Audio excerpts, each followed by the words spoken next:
whenever you're having a conversation with somebody, you're always, potentially 1 degree away from they might be the connector person. Believing that those people exist and believing that, that God's, as you step into something that you believe God's calling you into, like He will provide the relationships. Welcome to the In-Between, a space for anyone navigating from the familiar to the unknown.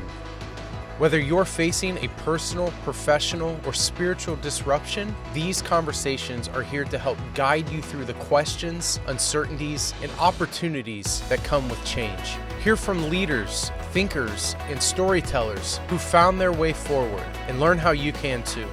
No matter where you're starting, you don't have to navigate this alone. Today I'm sitting down with Joe Freudenberg, a former youth pastor turned entrepreneur and coach. Joe and I go to the same church, and it's kind of funny, for several months now, different people have been trying to connect us, telling me that, hey, you two need to connect, and we've finally been able to make it happen. So, Joe, I'm really glad that we are able to have this conversation. Yeah, man, we're obeying our friends and connecting. Here we are. We're doing it. All right, let's do it. Catch us up to speed. Can you share a little bit about your story and how you've come to where you are right now? Yeah, well, my story basically is I'm from Cincinnati, Ohio. I'm currently, so I have a beautiful wife, Caitlin. We have 4 kids, from about 11 down to 2. And my background is, kind of a mixed bag. Grew up in Cincinnati my whole life, and then so I went to school to be a teacher. Didn't use any of that. I never landed a teaching job. Did a lot of tutoring, did a lot of substitute teaching. Kind of partnered all of that with youth pastoring. So I kind of fell into youth ministry. Caitlin and I both did. We fell in love with this fine arts program that was going on when we met in youth group, and when we were in youth group, we were part of a fine arts program, and that was where so much of our community and life was happening in the church.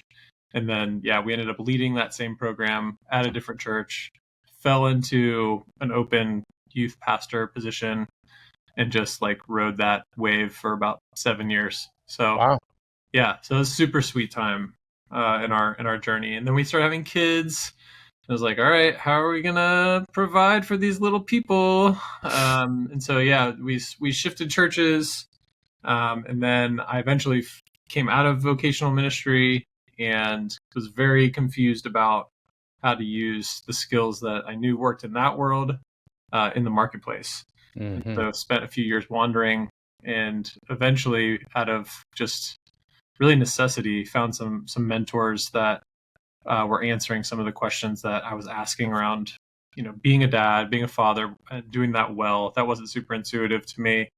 How to become more financially literate was kind of the second question I was trying to figure out for myself. And then the third was really around my faith and trying to make sense of the church world that I had grown up in, worked in. I was trying to figure out. We can go as deep into that as you want or not. But so those were really the 3 questions I was asking as I was kind of floating around, trying to get a foothold for how to provide for my family and lead well. So I can keep going with that, or there's if there's more that you'd like to say about it, I'm curious. You'd mentioned from a financial standpoint, but were there other signs that your vocational life was going to change, was going to be disrupted? What were some of those other signs, if any, or was it purely financial? No, I'd say if anything, it was less financial. Okay. I think I was really confused about the church models for sure. Model of ministry maybe is a better way, because I love the church. I never got church hurt. I think it was more just confusion about, all right, I've got these skills and I feel like I'm just running programs. It seems like Jesus is pretty interested in us making disciples, but I feel like I'm kind of spinning my wheels doing other things. So how does this all work together to where I actually see disciple making fruit happening in my life? And so I couldn't reconcile my job with in the paycheck I was receiving, with the mission that I felt Jesus was asking me to pursue. And it's not like I had all the answers. I had so few answers on how to make that work. So I had to remove myself from that, which was very painful, because I felt like I had all of my skills, all of my personality really seemed to thrive in that environment. So it was really tricky leaving. So yeah, ended up wandering for a little while. So what was that wandering like? What was there, a sense of grief, guilt, shame? Yeah, I think there was certainly some grief. I don't think there was any shame. 'Cause I felt like I was like, all right, Lord, I think I know what you don't want, but I don't know what you do want. And so there was, just that question, grief for sure, because I was so confused, and all my friends that I was leaving, vocational ministry from, didn't quite understand what was going on. Hey friends, I want to pause just for a moment. If you're navigating the complex and emotional process of leaving a mission-driven role, whether that's been ministry, nonprofit work, or any purpose-driven career, you're not just looking for a new job. You're wrestling with things like the personal, professional, and spiritual dynamics that come with all of this. Maybe you're asking things like, who am I outside of this role? What skills do I even have that can translate into the future? Will I ever find work that feels meaningful again? If this is resonating, download Finding Your Way to Flourishing. It's a free guide that I've put together for mission-driven leaders who find themselves in the midst of transition. This isn't just another guide. It's a thoughtfully crafted resource that's designed to help you begin processing your identity beyond the role that you're leaving. It can help you pinpoint which skills you can confidently bring into your new and next role. It'll help you lean into your faith and find peace during the midst of this uncertainty. Not overwhelming, it's not complicated. It's just the first step to getting some clarity and moving forward. You don't have to figure this all out alone, and I'd love to walk this journey with you. This guide is completely free, and you can grab your copy today by clicking the link in the description or in the show notes. Let's start making some sense of this transition together. Okay, now back to the conversation. And so that I was grieving losing some relationships because of that. And then, what the wandering looked like was I had a friend that was gracious enough to, he's also a believer, invite me to kind of like just get out of the church world and come work for him. He flipped stuff on eBay at a pretty large scale. And so I was taking pictures of, merchandise from Pottery Barn and West Elm and his basement for a year as I was trying to figure out what the heck was happening. So yeah, I just took a job. At that point we had 2 kids. And then I took they ran out of money to be able to support me. It was really a gift to me that they even let me work for them. Wow. And then I ended up assembling plastic pieces for replacement parts for IV pumps. Wow. So I did that for about, a year and a half. And so it was in that job that I realized, okay, this job only takes about 20% of my brain capacity. So, and everybody around me is listening to headphones, so I can go to school on anything I want to for 8 hours a day. And that's where I started thinking about those 3 questions, like financial literacy, how to be a good dad, what to do about some of these faith questions. So that's kind of what the wandering looked like. I was very grateful for that job in particular, because it gave me space while I was making enough money for my family to be able to wrestle with some of those things. Do you recall any of the podcasts that you started digging into at that time?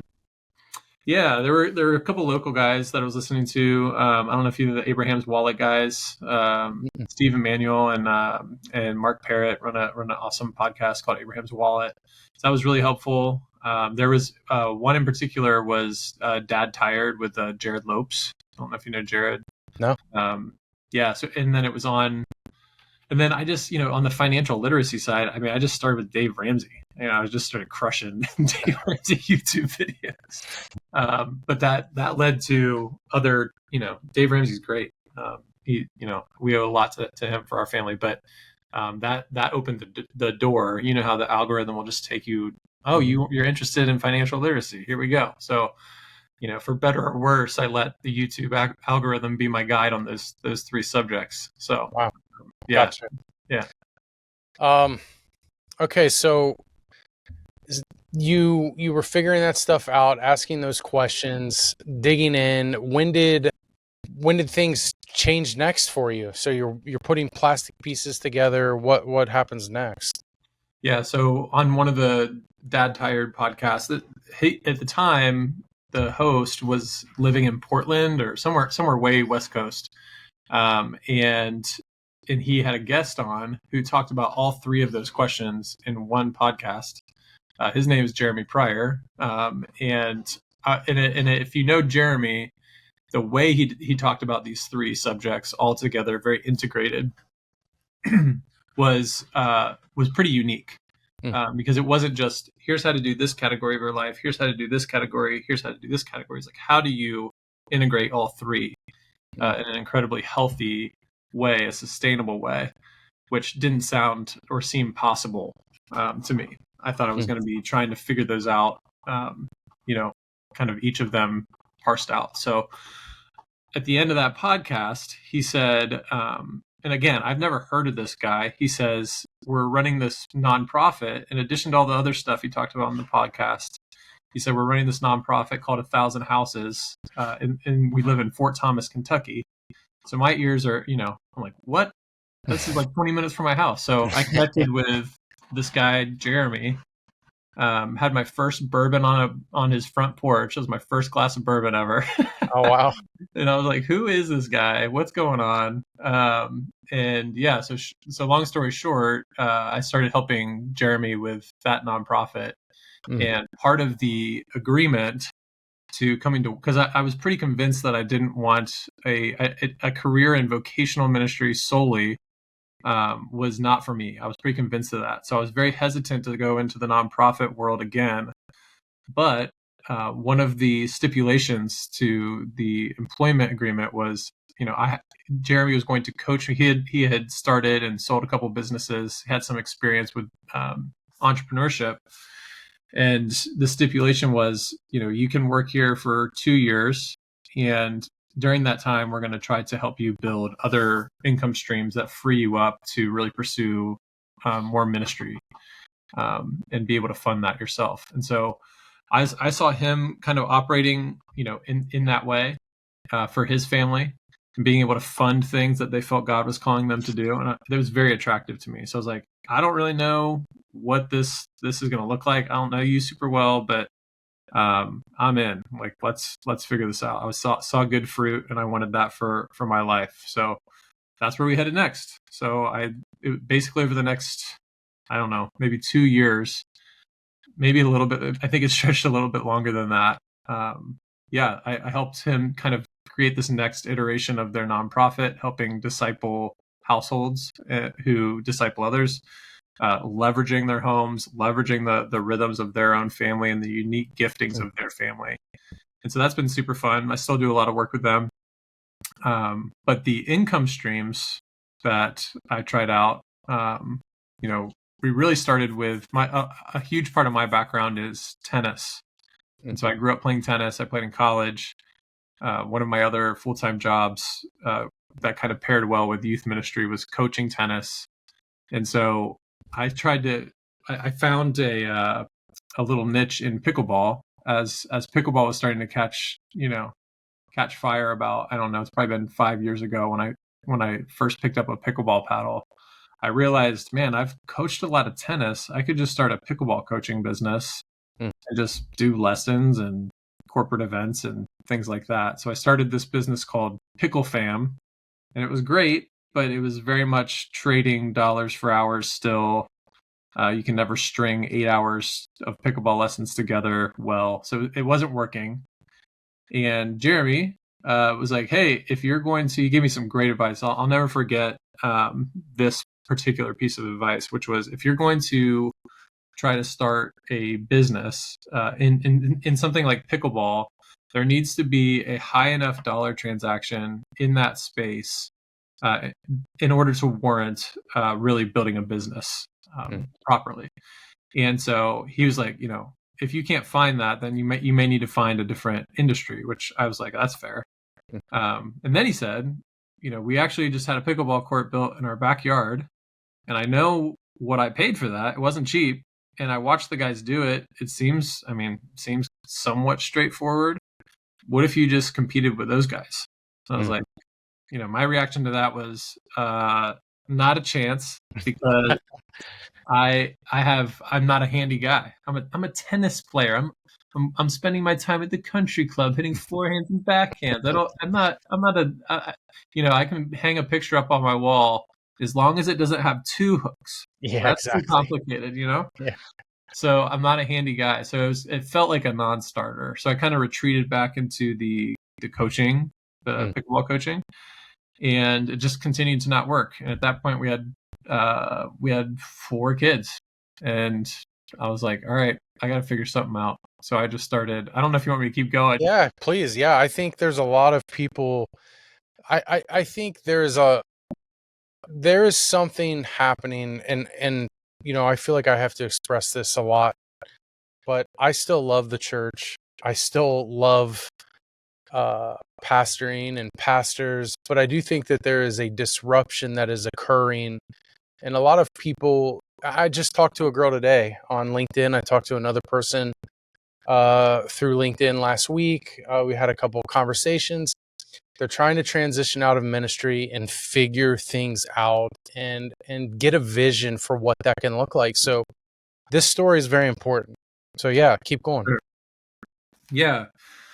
No, you're 100% right. Yeah. So that's where I was. So I was, I was to the point. I think this is why I ended up, despite my lack of construction background and despite how intimidating that idea even sounded, I was like, I don't have a better idea.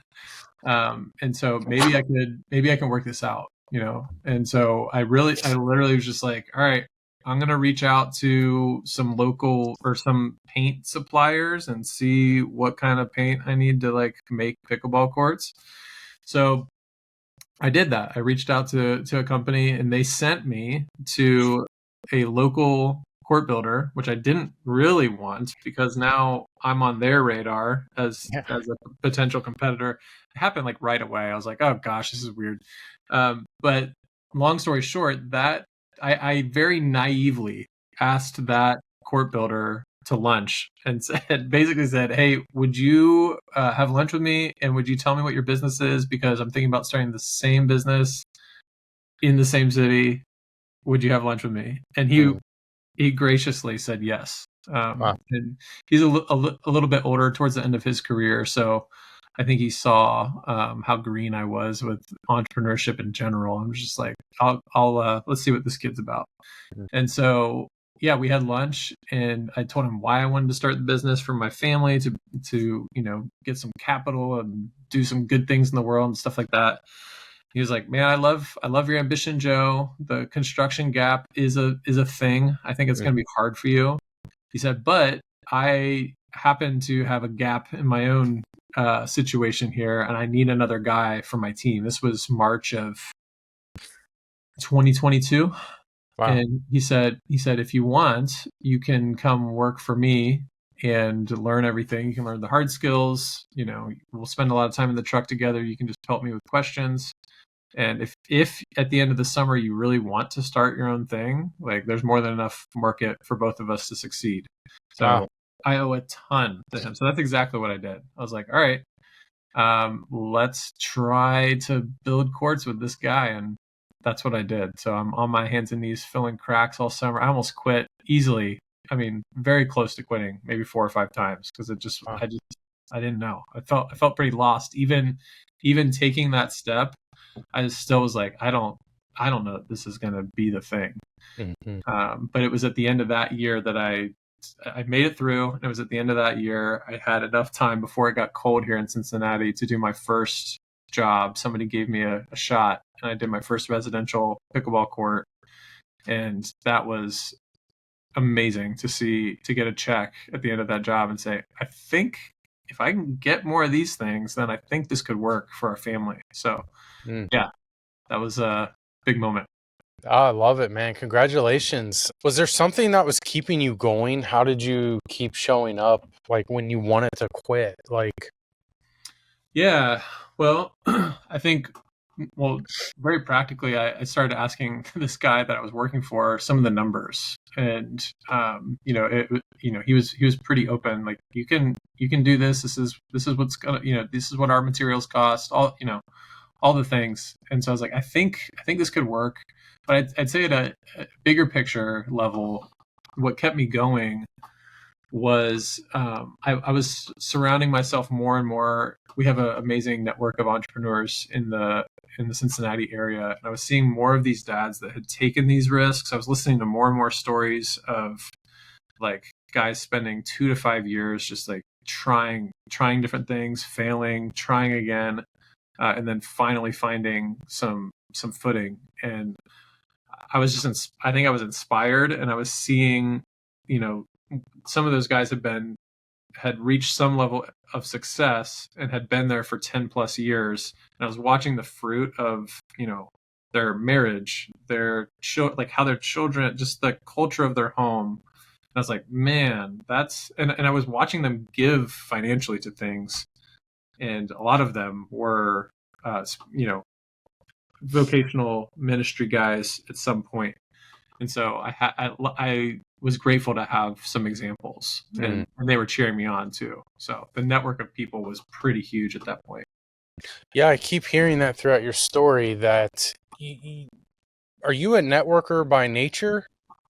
Well, I think that's what, when you talk about pastors trying to work their way into the marketplace, I think the hard thing for me was there weren't very many hard skills that I felt like that's why I felt so anxious. Like, I don't have any hard skills to bring. Like, it's not very clear. It's not cut and dry what my skills are to offer to an employer. And so, but what we typically have as pastors is a really strong set of soft skills. Mm-hmm. And so I think that was, that was a pretty helpful, part of my skill set was I can at least go and talk to people. Mm-hmm. And so, yeah, I think, was I a networker? Am I a natural networker? I think I'm pretty outgoing guy, but one final thing to say about what was keeping me going was my wife is like, what are we going to do? That may be the strongest motivator. It's great to have mentors. It's great to, see it on paper, how this business might work. But when your wife is like, hey, I believe in you, you're like, gosh, well, that makes one of us, Mm-hmm. But if you believe in me, maybe I can keep going. So, yeah. Well, I just kept hearing like, you decided to step out of ministry and you connected with that guy and you were helping him with his eBay, and then you wanted to figure something else out. And so you asked the next guy a question and you asked the next guy a question. There didn't seem to be hesitation in asking for help. And, even with this podcast, people like yourself and others, I've just been so blown away by how generous people will be. We don't give people enough credit for, I think, how willing that they might be to share some of their knowledge, some of their insight to help the next person get to where they're trying to go, because more than likely they had someone that was willing to do that in their life too. And how do you find that person that's doing what you're doing and ask them a question or connect with them in some way? Well, obviously there's like what's the worst thing that could happen? Like, they seem turned off by you asking for help. And that's no small thing. Like when you're operating in it was so important for me to find even just one person outside of my rural east side of Cincinnati friend group, church group. Like, if you can just find one person that pulls you into a new network, that has been massive for our family. So, I think for me, it really was. I'll say one more thing, Evan. When we were right before we left our last church job. We had started a little ministry called The Gathering House. It was for young adults. And I remember sitting in our living room. We were probably, I think we had maybe 2 kids at that time. We were maybe 25-ish.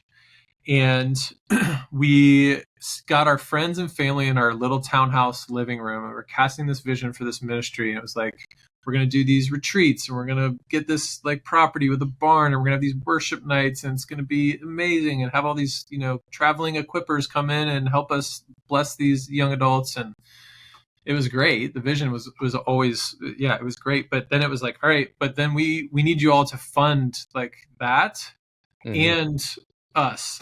Like we need you to also help us pay for our kids' mac and cheese. So like, can you do that? And I just remember leaving that meeting. I was like, oh my gosh, that is asking so much of people. And there's something about this that like just doesn't feel right for us. I'm not saying you should never, raise support. We still raise support in some way. So, but yeah, there was something about that I was like, oh my gosh, when I'm seeing these other families that are literally, when they feel like they've been given by God a vision for their family, whatever mission, whatever assignment God's given them, they don't have to like go through this long process of making sure all the right people are on board, that the board of directors approves of all this. It's like, no, like God has given us resources and vision to fund things, like, and we're gonna go do it. Like there was something that. And so for us, that vision that we shared with our friends and family, that is just now starting. Like 4 months ago, we just bought that property with our own money, and we're paving our barn here in a couple weeks. So we're gonna have these worship nights. Like it's coming to fruition. And it has not been just our effort. No question that we've had tons of support, but it looks a lot different. And, I could go on and on about the growth that's come from going this route for me as a man and a husband and a father. But anyway, I wanted to throw that in there too, that, what's fueled me and Caitlin to this point to keep trying and failing and try again and fail is like that our heart is still aligned with the 25-year-old version of ourselves, because we feel like God's called us. It's looked a little different than back then, but it's like, all right, God, you've given us an assignment. Let's get after it. Yeah. So with that, you talk about like fueling your family's mission. And I know you've even created resources and coaching for other dads. What can you say a little bit more about what that is and what that looks like? Totally. I'd love to. So yeah, that's been so sweet, man. So after our first year, so 2012, I'll pick up my story again. So 2022, I did that one job in the fall, and then the following year was our first full year, and we were able to double our church income in our first year. Wow. And at the same time, the work I was doing in the nonprofit is a lot of like ministry coaching. So we were developing coaching programs for the nonprofit. So I was like building these skills in how to put courses together and market them. And, we're constantly trying stuff and tweaking stuff. And so I was like, man, I know how to do that. And I know what this business has done for my family. And I had a friend who lives in Myrtle Beach, and he kind of caught on to what he was kind of following our story. He's like, hey man, like, he was a kind of a number 2 at a mega church in Myrtle Beach. And he's like, hey, I'm thinking about transitioning out of my role here. Not sure what we're going to do. Could I come and just like hang out with you on your jobs for 3 days? I'm just going to drive or fly or whatever, get to Cincinnati and just shadow you and see what you're doing. I'm just interested. It's like, sure, dude. I mean, it's a free labor. Like, I'm going to put you to work while you're here.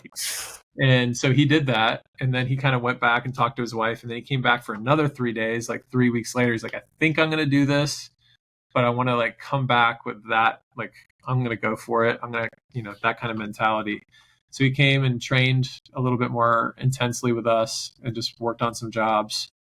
And I kind of had this thought, like, man, like if I can, and then he started taking off. Like I helped him get connected with the right vendors, and he worked his tail off, and he's doing amazing now. So that kind of sparked this like thought, like, oh man, like double niche. Like, what if I could work? What if I could help people that are considering either going by vocational or maybe leaving vocational ministry, and are trying to do this entrepreneurship thing for their family and are believers. Mm-hmm. Are there a lot of those people? Mm-hmm. I don't know.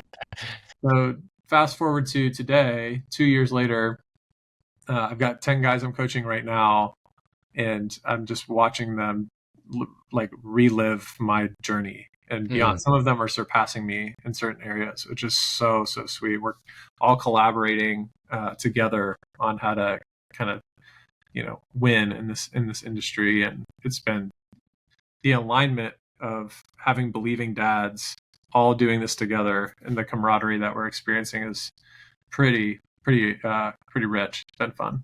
Yeah, that's fantastic. In that, I'm just thinking of the person that's in the early stages of like venturing out, trying something new. Do you see any themes that may be there in the groups that you're coaching in those early stages? Are there common things that they wrestle with or perhaps get insecure about? Is there a mindset?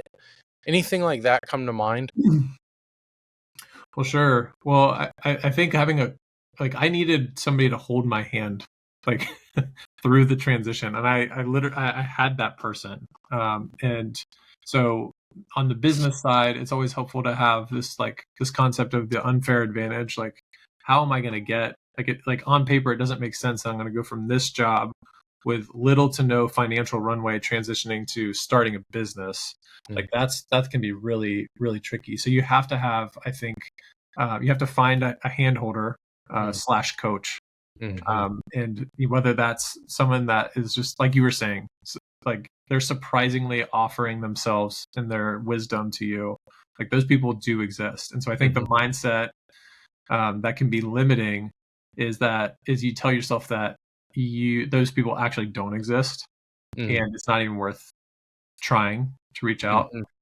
And I'd say another way to maybe approach combating that is not only try to believe that person exists, but that you're always whenever you're having a conversation with somebody, you're always potentially 1 degree away from they might be the connector person.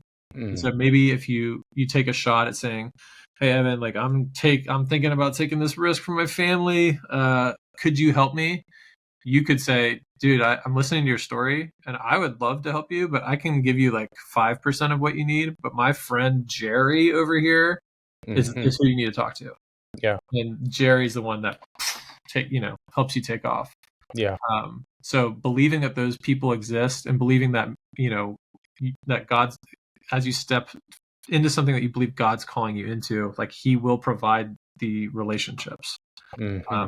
But yeah, that was certainly true for me. You think, oh, this is going to be the guy that's going to help me take off. And it's actually, they introduce you to somebody who introduces you to somebody else. And then you get their network. Yeah. Yeah. What are you learning about yourself? You're coaching and leading others. What has surprised you the most about yourself? Like anything stand out in this process? Yeah.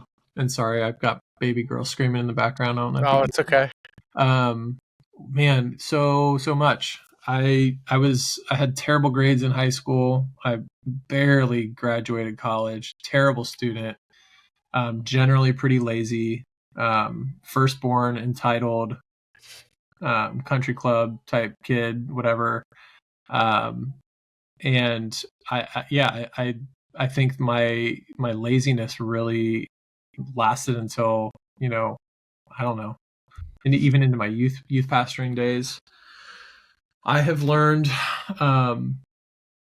that we are so much more capable than what we think, for sure. I'd say one one way to say that differently would be this. I'm sure you've heard some version of this, but we overestimate what we can accomplish in a day, and we underestimate severely what we can accomplish in a year.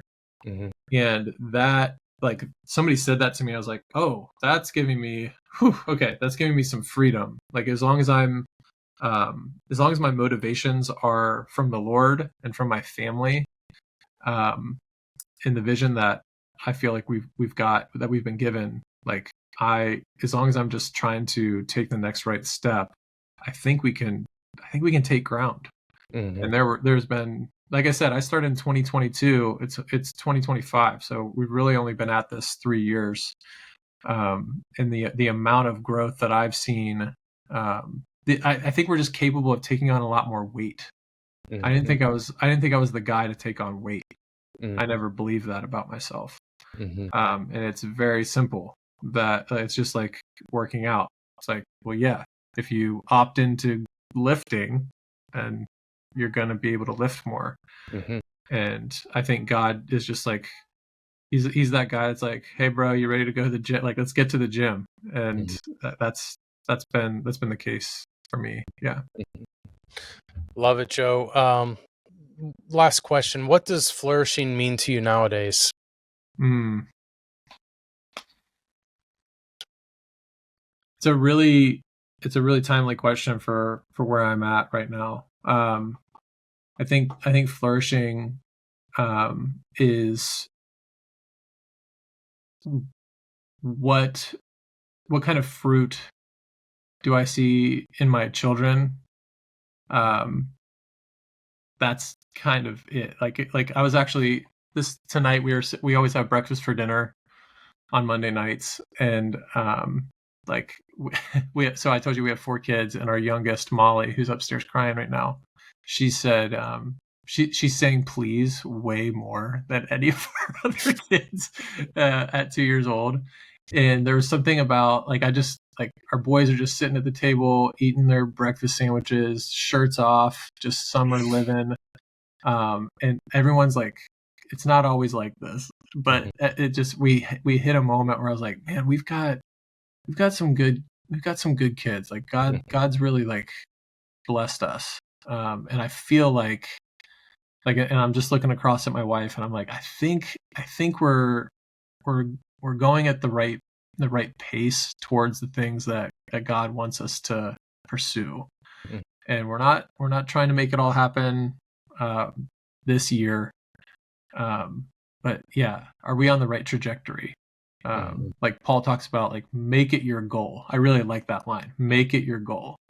Like, find a trajectory that you think God is leading you towards, and just, like, start working towards that, whatever that means. Whoever you need to talk to crack the code on how to take the next step on that trajectory. If I feel like I'm on the path, then that feels like flourishing. I don't have to, like, have all the things, but if I feel like, man, I'm on the path, I feel like I'm on the right path.